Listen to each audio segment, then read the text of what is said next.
11. jaunatnes dziesmu un deju svētki ir klāti. Gandrīz 38 000 bērnu un jaunieši tuvākajās dienās pieskandinās Rīgu. 287 kolektīvi ceļu uz svētkiem mērojuši no citām valstīm. Šodien Viesturdārzā jeb Dziesmu svētku parkā norisinājās simboliska svētku ieskandināšana, kurā klāt bija arī Līva Rauhvargere. Dziesmu svētku parkā pulcējas svētku dalībnieki no visiem Latvijas novadiem. Ieskandinātāju rindās ir arī dejotāji, kas no skolēnu vecuma jau izauguši, bet ir šeit, lai dotu ceļavārdus. Ko jūs novēlat tiem mazajiem izbaudīt dziesmu svētku? Gaidījot to piedzīvojumu, to sajūtu, kopā būšanu, tieši to nedēļu, kad tu visu vari darīt. Paši svētku dalībnieki gatavi gan piedzīvojumiem, gan kārtīgam darbam. Bija ļoti grūti jāmācās, bet būs skaists koncerts. Ceru, ka visi atnāks un paskatīsies. Ko tu gaidi, kurš lai atnāk paskatīties? Un vecāki, un citu bērnu vecāki, un visādi radinieki. Un draugi. Ko jūs visvairāk gaidat no dziesmu svētkiem? Jautrību. Skaistumu. Koncertus. Es to gaidu. Prieku dejot. Ūdeni. Ūdeni. Ļoti daudz ūdeni.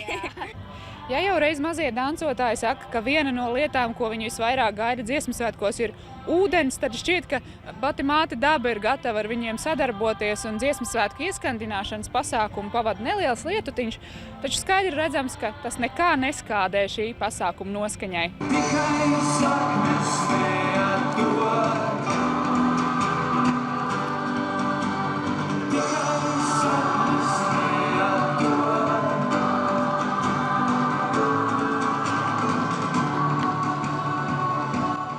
Ļoti ceru, ka ik viens dalībnieks, kurš atbrauks uz Rīgu, sajutīs svētkus, izbaudīs svētkus, pastrādās mēģinājumos, kuri būs droši vien nogurdinoši, bet tik un tā beigsies koncerti. Būs koncertu saviņojums, emocijas un sapratīs un sajutīs šo enerģiju, kas ir visiem dziedot kopā vai dejojot. Kopīga dziedāšana un dejošana norisināsies visu nedēļu vairāk nekā 50 svētku pasākumos, un par tiem visplašāk ziņos Latvijas sabiedriskie mediji.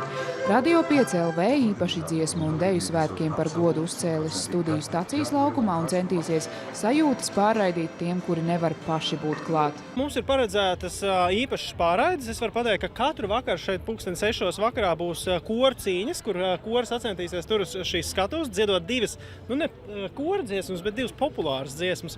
Un klausītāji par viņām varēs balsot. Tāpat mums otrdienas vakarā ir paredzēts eksperimentāls deju un hip-hop žanru sajaukums kopā ar koru mūziku. Arī Latvijas televīzijai ir īpaši atraktīva komanda, kas visas nedēļas garumā gatavos un rādīs jums svētku dienas grāmatas.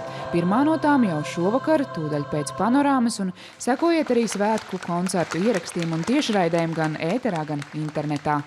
Līva Rauhvargere, Valters Blūms, Latvijas televīzija.